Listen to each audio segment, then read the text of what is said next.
Salut, c'est Shunchi de la chaîne Shunfish. On se retrouve au bord de l'eau. On est le samedi 4 décembre si je me trompe pas. Il fait très froid, il fait 1 degré. Je suis étonné qu'il n'a pas gelé, mais il n'y a pas eu de pluie donc ça peut aider. Par contre, le niveau du canal est très très bas. Objectif aujourd'hui, prendre du poisson, mais surtout tester ma résistance au froid. Je me suis pris une nouvelle tenue un peu plus chaude que d'habitude. On va voir si j'arriverai à pêcher avec ça. Alors aujourd'hui, je pêche avec des gants. Je vais voir si je sais pêcher avec des gants complets, si je ressens quelque chose au niveau de la ligne et tout ça, mais ça a l'air assez compliqué. Donc ce que je vais essayer aujourd'hui comme montage, c'est le montage kickback rig. Je vais vous montrer ça un peu plus près. Donc le montage kickback, c'est comme ça, c'est comme si en fait on faisait un montage drop shot, sauf qu'on met, au lieu d'attacher directement l'hameçon au corps du ligne, on fait une ligne un peu plus longue et on met le leurre un peu plus loin quoi. Donc ça c'est l'idée du kickback rig et c'est ce que je vais essayer aujourd'hui. Alors pourquoi j'ai essayé kickback rig? Alors là je vais pêcher en 14 grammes. Je vais essayer de lancer un peu loin et je vais faire les bordures et tout ça. En fait l'idée du kickback rig ici c'est être décollé du fond, présenter un leurre assez naturel. Et vu qu'aujourd'hui je vais pêcher avec des gants complets, je vais avoir une moins bonne sensation sur le fond. Et donc du coup je pêche avec un truc de 14 grammes et je vais essayer de pêcher un peu plus naturellement. Donc juste essayer de faire pause. Je ressens plus rien. Voilà, c'était là j'ai mis des chevrotines pour tester un petit peu la résistance du montage et je pense que je viens de perdre mes chevrotines sur le fond lors de mon premier lancer. Donc on a déjà une première conclusion. En fait l'idée c'était de pêcher en 14 grammes pour être assez lourd et que mon leurre reste sur le fond et que je puisse mouiner tout doucement avec mon leurre un petit peu décollé du fond. Bon là pour le coup mon leurre il est complètement décollé du fond parce qu'effectivement je n'ai plus de chevrotine. Alors est-ce que le leurre il nage sinon? Il bouge pas des masses le leurre hein. Mais il coule tout doucement, donc ça j'aurai un montage décollé du fond. Je sais pas si vous voyez, sur des petites tirées, donc je ferai peut-être des pauses et des petites tirées, pause, petite tirée. Je pense que j'ai pêché comme ça, ok. Par contre, chevrotine ça n'a pas fonctionné, je vais changer ça. Donc j'avais des chevrotines, deux chevrotines de 7 grammes que je viens de perdre dans le fond. On va changer ça, on va remplacer directement par autre chose. Par contre le canal est vraiment très très bas, l'eau est très très cristalline, c'est étonnant, on dirait qu'ils sont en train de diminuer la taille de la quantité d'eau. Je sais pas si ça va être une bonne ou une mauvaise nouvelle. Allez, on réitère l'expérience, cette fois-ci avec un plomb de 14 grammes directement. Donc vu que les chevrotines ça n'a pas l'air de tenir sur un fond un petit peu caillouteux, comme vous pouvez voir ici, ça s'est accroché, ça s'est directement défait. Aujourd'hui il pensait beaucoup plus fort, mais l'idée c'est aussi de les perdre dans le cas où on s'accroche sur le fond pour pas perdre le reste de la ligne. Donc voilà. Bon là je constate que je fais des lancers assez loin parce que je pêche quand même sur le max de ma canne, hein. C'est une canne de 20 grammes, 3,20. Et là j'ai un montage 14 grammes pour le plomb et donc je vais faire des petites tirées comme ça. Ou est-ce que je ferais mieux des petites tirées comme ça et puis mouliner l'excédent, faire des toutes petites pauses le temps de leur coule un petit peu et puis les tirer, hop, et puis on remouline l'excédent. Je pense que c'est la façon la plus intéressante de faire. En tout cas mon fil là il est bien tendu, si j'ai une touche je vais bien sentir. Hop. Ou sinon, deuxième technique, c'est de mouliner tout doucement. Petite pause. Ouais, je pense que je vais animer comme ça dans un premier temps. Petite tirée, pause. Petite tirée, pause. Petite tirée, pause. Une petite tirée, pause. Petite tirée, pause. Ok, ouais, ça a l'air d'être intéressant parce que si je fais ça par contre en linéaire, donc là je vous vois je sais pas si vous voyez, mais je vois mon montage là à proximité de moi. Parce que si je fais ça juste en petit linéaire comme ceci,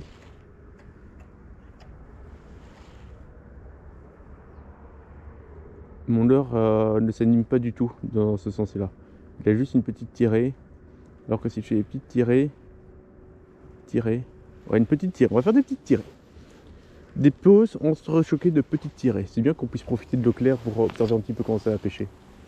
Donc je lance loin, je laisse mon montage tomber sur le fond, et avec un plomb de 14 grammes ça va pas tarder. Tac, Et donc je vais faire des petites tirées et mouliner. 1, 2, un coup de moulinet et on laisse reposer. Donc ça c'est l'idée de base que j'essaie d'appliquer. Et la dernière chose aussi que je voulais voir, c'est que donc pour le moment il fait plus froid. Donc là jusqu'à présent je n'invente rien, pour les gens vous savez qu'il fait plus froid. Et donc du coup j'ai envie aussi d'essayer de pêcher ailleurs. Et pêcher ailleurs, là c'est une zone que je connais bien, et je vais essayer de pêcher en face. Me disant que ici vu que c'est une bordure, il y a moins vite du fond. Et en face par contre, oh mon hameçon c'est des...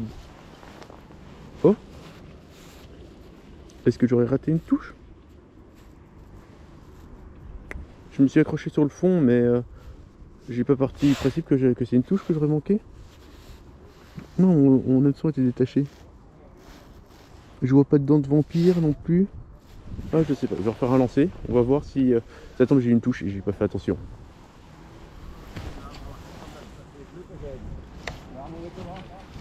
On va retester. Donc, ma première théorie c'est chaud. Montage kickback rig surplombé pour voir si c'est pêchant.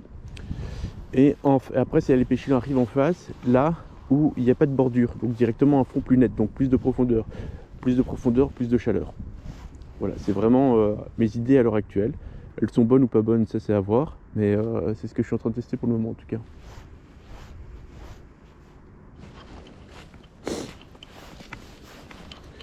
Donc on va se déplacer un petit peu et je vais faire 3 lancers. Un lancer comme je viens de faire ici sur ma gauche, un lancer que je ferai plus ou moins devant moi et un lancer que je ferai sur ma droite. Et je me déplacerai comme ça jusqu'à arriver de l'autre côté. Et une fois de l'autre côté, je forcerai un peu plus.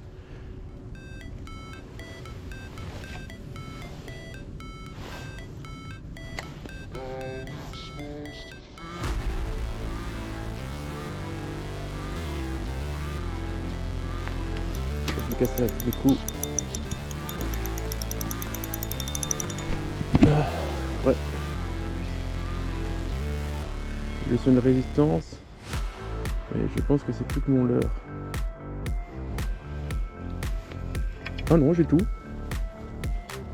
J'ai tout récupéré encore une fois. Super.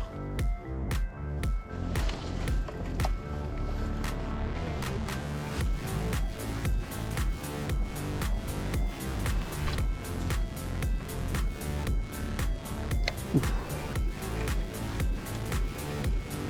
Je suis attrapé dans un arbre.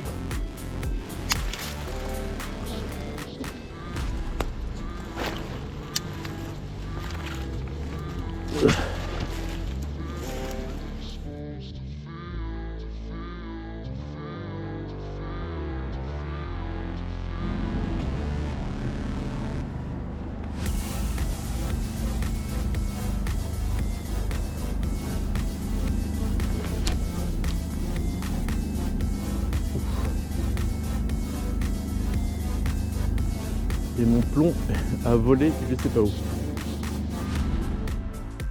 Ah là là, j'allais me mettre à parler, j'ai voulu lancer, j'étais pas attentif et j'ai lancé mon montage sans avoir ouvert mon pick-up et j'ai juste perdu mon plomb de 14 grammes. Mauvaise nouvelle, c'était mon seul plomb de 14 grammes. Je pensais que j'avais en plus des plombs de 10 grammes avec moi, que dalle. J'ai que des plombs de 7 grammes. Donc maintenant le ressenti il va être largement différent. Donc on va mouliner proche du fond. Mais maintenant, quand je vais faire des tirées, mon montage va vraiment se décoller quoi. Là, il retouche seulement le fond. Alors qu'avant, il se décollait presque pas du fond. C'était ça que j'aimais dans mon montage. Donc voilà, j'ai dit entre ces deux leurres. Un leurre finesse que j'ai jamais essayé, ou mon leurre blanc qui m'avait déjà rapporté un ou deux cendres et un brochet. Un cendre et un brochet. Donc je suis plutôt intéressé par celui-ci parce que j'ai un peu plus confiance en lui. Je sais pas ce qu'il y a eu là, mais il y a un gros truc qui vient de sauter au milieu de l'eau.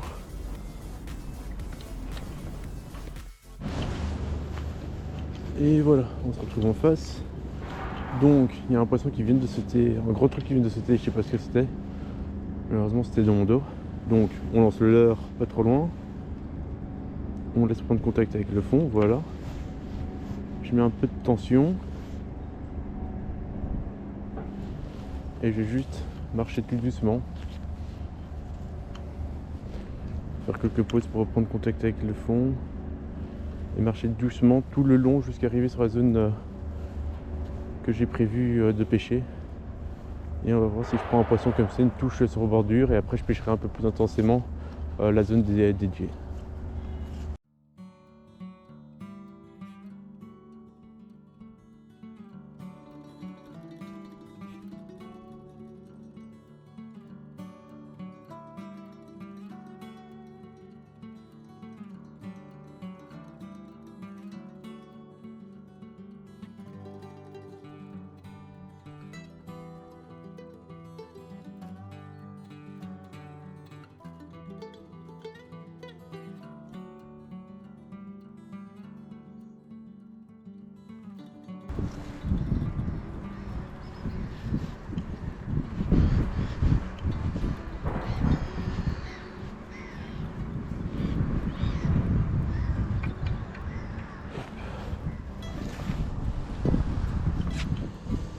J'ai les doigts qui commencent à engourdir parce que effectivement depuis là tantôt il n'y avait pas de vent, mais j'ai traversé toute la zone en 15 minutes, donc j'ai fait 15 minutes de berge à marcher lentement. J'ai peut-être eu un suivi au tout début, comme je vous l'ai dit.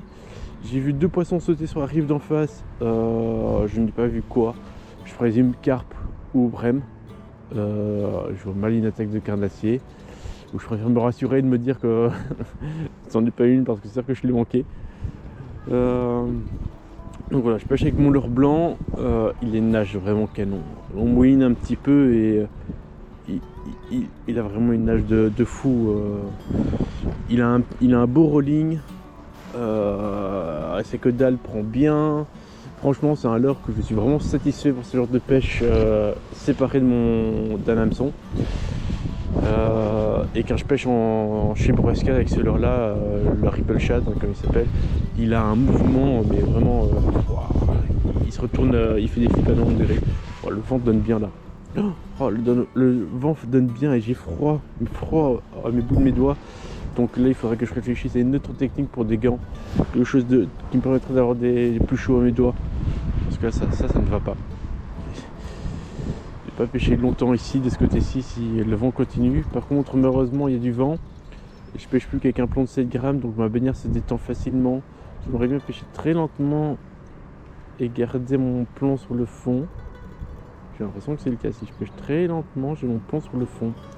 Alors l'avantage normalement du kickback rig par rapport au Carolina, en fait, l'avantage des deux systèmes, c'est que mon leurre a une liberté d'action par rapport au fond, au courant et tout ça, parce qu'il n'est pas directement lié à la tête plombée. Et le deuxième point qui diffère ces deux montages là, c'est que logiquement le kickback rig permet en plus d'avoir un leurre plus décollé du fond, là où le Carolina a tendance à plus coller le leurre sur le fond. Donc c'est la grosse différence entre les deux montages que je connais.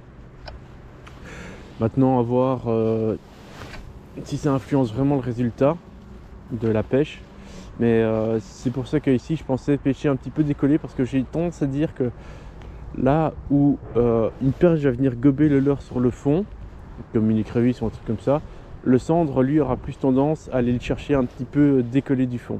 C'est comme ça que je visualise les deux choses. Je me trompe peut-être sur la façon de nager, mais voilà. Par exemple, j'ai souvent entendu parler que, en ce qui concerne la cendre, c'est souvent lors de la descente du leurre, donc quand le leurre est planant, qu'on a les touches. Et c'est pour ça qu'il faut garder toujours la bannière très tendue pour pêcher le cendre. On va garder cette logique-là et se dire que justement le kickback rig permet d'avoir un montage planant en permanence et donc d'attirer plus facilement le cendre. Alors bon, là aussi, il y a un point qui va influencer un petit peu le résultat. C'est la distance de bannière que je laisse. Donc là, j'ai mis plus ou moins... Donc là, j'ai mis un plomb décollé du fond de plus ou moins 30 cm et une bannière plus ou moins de 60 cm, je dirais. Peut-être un peu plus. Mais peut-être qu'il faudrait que je maximise jusqu'à peut-être 1 mètre de distance par rapport à mon plomb pour faire un montage encore plus libre et plus planant. Je sais pas, c'est une proposition. Mais voilà, donc là je teste le montage. Pour le moment, pas beaucoup de résultats. Après, il fait froid, donc c'est compliqué déjà en général d'avoir du résultat. Là, j'espère en faisant ce genre de montage de maximiser mes résultats. Sur macro, j'ai eu au final 2 fois mon plomb, enfin mon hameçon qui a été retiré. Est-ce que c'est dû au fond ou est-ce que ce sont des tapes que je n'ai pas ressenties qui a fait que? Ça, je ne sais pas vous dire. En tout cas, là maintenant, vu que je pêche avec un petit shad, aussi bien attendu que je faisais beaucoup d'intermittence pause mouliné, aussi bien là je vais uniquement mouliner. Parce que je pars du principe que justement mon petit shad pourra toujours être en animation, quelle que soit la vitesse de nage, de récupération, parce que là, celui-ci, il bouge vraiment bien. Donc c'est pour ça que je l'ai pris, parce que j'aime bien. Après, au contraire, j'aurais pu mettre un finesse, et qui aurait peut-être se laisser faire un petit peu onduler par rapport au fond et tout ça. Ça aurait peut-être pu aussi donner un résultat intéressant. Je dis pas le contraire. Mais là, bon, j'essaye avec ce que j'ai, et on va voir ce que ça donne, quoi. Après, voilà, je continue dans ma réflexion. Ici, c'est une zone qui est quand même bien pêché par les pêcheurs locaux. Je sais qu'eux ils bougent pas de ce spot là, ils tapent, ils tapent, ils tapent, ils tapent, ils tapent. Ok, donc ça c'est une information que j'ai. Le petit truc que je reproche à mon montage, ou que j'ai des doutes là-dessus, c'est le fait que là je mouline et mon plomb il décolle pas du fond, il frotte, il coulisse le long du fond. Donc il a un certain bruit, c'est pas très naturel un plomb qui frotte et normalement l'idée c'est aussi que ce genre de plomb quand on drop shot ça permet d'attirer un petit peu grâce à la sonorité le poisson. Dans cette zone-ci qui est justement très pêchée, est-ce qu'on n'est pas en train de faire l'effet inverse? C'est-à-dire est-ce que justement je ne suis pas en train de faire fuir le poisson parce que mon plomb frotte trop sur le fond? Alors comment faire pour remplacer ça? Je peux toujours remettre un gros plomb, ça ne dérange pas, mais peut-être le mettre dans une gaine en caoutchouc pour limiter un petit peu les chocs sur le fond et donc faire quelque chose de plus discret. C'est encore une idée, c'est une idée un petit peu farfelue peut-être, mais c'est une idée que j'ai là à l'instant comme ça. Voilà, c'est un flash idée. Donc, quitte à le mettre dans une gaine en caoutchouc, pourquoi pas utiliser un tube en bas, un tube assez dense, quelque chose d'assez lourd pour faire quand même l'effet du plomb, mais qui permettrait de faire aussi un appât. Et donc du coup on pêcherait avec de leurre. Alors il faudrait pêcher avec un montage très texan pour pas s'accrocher sur le fond avec le tube, ou bloquer d'une certaine manière l'hameçon si c'est un hameçon simple, libre. Je sais pas, il y a des idées à bosser en tout cas, il y a des idées à bosser. Allez, on change de type de leurre, je pars sur une grosse larve. Alors cette larve là, elle a déjà pris un poisson. Pas n'importe quel poisson, elle a pris un record. Elle a pris mon record carpe en édric. Une carpe de 74 cm. Une belle carpe. Hein. 74 cm. J'ai une touche. J'ai une touche à descendre, donc certainement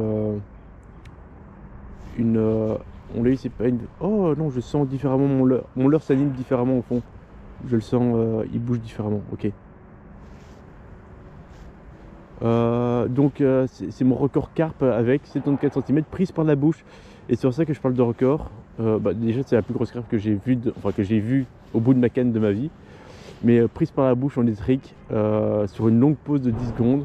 La carpe est venue la gober sur le fond et est partie avec un magnifique combat, une belle carpe de 10-15 kg. Je vous mettrai la photo.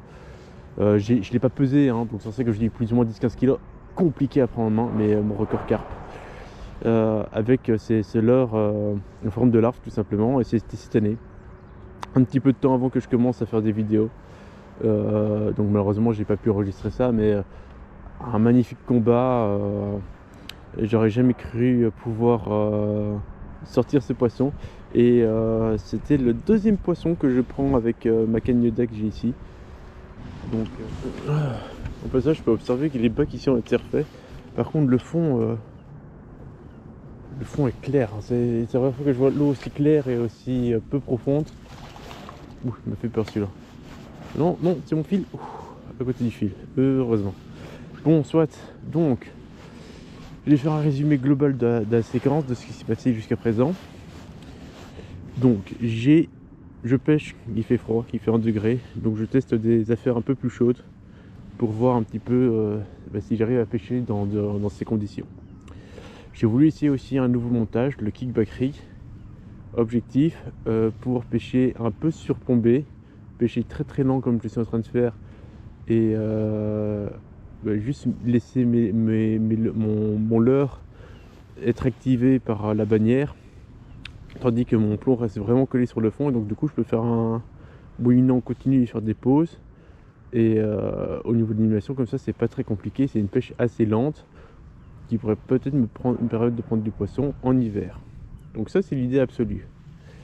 En plus de ça, vu que je pêche avec des gants comme vous pouvez le voir, là, ça a diminué un petit peu la résonance de ma canne vu que je la sens un peu moins bien. Pêcher de cette manière là me permettrait de mieux sortir mes touches. Donc j'ai pêché avec 3 leurres différents. Mon premier c'était une écrevisse où j'ai peut-être eu 2 touches que je n'ai pas senties, ou c'est juste que j'ai accroché sur le fond et mon hameçon est un petit peu sorti de mon leurre. Donc ça c'est le premier raisonnement. Ensuite j'ai été pêcher en face et j'ai pêché à la traîne le long de la bordure, et j'ai peut-être eu un suivi au tout début sur un shad blanc. Et pour finir, maintenant je pêche avec une imitation de créature, une larve, que je laisse pêcher tout simplement derrière mon leurre en moulinant en continu, en espérant avoir une touche. Donc ça me permettrait à la fin, si ce montage là est concluant, de pouvoir pêcher avec 2 montages pendant tout l'hiver qui peuvent être intéressants. Les 2 montages sont... Ah, il y a un plomb qui a peut-être tapé plus loin. Ah, j'ai peut-être encore perdu un plomb. Bon, donc là je pêche avec des chevrotines, j'essaye le montage avec des chevrotines, ça a l'air de pas spécialement tenir. Je pense que mon plomb coulisse avec la force d'attraction et je perds mes plombs. C'est pas grave, je les enfermerai dans une boucle la prochaine fois, ça devrait mieux tenir. Ou sinon je trouverai un autre système. Mais pour le moment, si c'est ça le fait que j'ai encore perdu en plomb là à l'instant, c'est pas top top. Soit. Le but c'est au final que je puisse pêcher avec 2 montages qui sont un peu pêchants d'eux-mêmes, que je dois pas trop animer, et juste le fait d'avoir un Carolina ou un kickback rig comme je suis en train de faire me permettrait de pêcher tout seul. C'est-à-dire que choisir 2 profondeurs d'eau différentes, c'est-à-dire Carolina vraiment collé sur le fond et laisser mon leurre traîner sur le fond et avoir une petite fluidité de lui-même vu qu'il a une liberté. Et pour le kickback rig, avoir pêché la même chose mais un peu plus haut, ce qui me permettrait d'avoir une autre liberté. Donc c'est à peu près l'idée que je suis en train d'exploiter à l'heure actuelle, et c'est en train de voir s'il y a moyen d'avoir une table comme ça. Bon, pour le moment j'ai pas vraiment de table, je ressens juste le fond et c'est déjà un premier point. Ouais, j'ai perdu effectivement un plomb, il ne reste plus qu'un. Et à mon avis, il y a de fortes chances que je perde celui-ci sur ce lancer-ci. C'est que je vais pas trop appuyer mon lancer pour pas perdre mon leurre. Mais voilà. Donc voilà, c'est plus ou moins le tour, c'est essayer de prendre du poisson en hiver, des conditions un peu plus froides, avec des autres techniques qui me permettraient de pêcher plus facilement qu'avec une TP classique, parce que animer, pêcher sur pêcher avec une TP classique, ça veut dire que je dois faire des animations, des petits coups de canne, des petits coups de moulinet, alors qu'ici je peux tout faire au moulinet, juste mouliner plus ou moins vite, et vu que mon montage reste collé sur le fond, c'est un élément en moins. Le seul facteur qui peut être dérangeant dans ce cas-ci, c'est le fait que j'ai toujours un pont qui frotte sur le sol et qui fait du bruit. Donc ça peut être positif sur les zones peu pêchées, mais ça peut être très dérangeant sur les zones surpêchées. Et donc la question c'est au final, est-ce que c'est une bonne idée de pêcher avec un kickback rig ou un Carolina, ou est-ce qu'il faut penser à d'autres montages permettant d'éviter le bruit sur le fond, sur les zones plus pêchées, je sais pas. Donc voilà, c'était un petit peu la discussion du jour, un petit peu ma façon de pêcher, d'évaluer les choses. C'était une session pas si longue que ça, je serais resté un peu plus de 2 heures et j'aurais testé différentes façons de pêcher avec mon petit montage. Mais c'était quand même plaisant. À voir si j'ai raté des touches ou pas, ça c'est une question. Voilà, là il y a un rat qui vient de passer sur le côté. Je vais faire juste un petit lancer dans le creux ici pour voir s'il n'y a pas moyen de faire une petite perche ou un truc comme ça. Hop.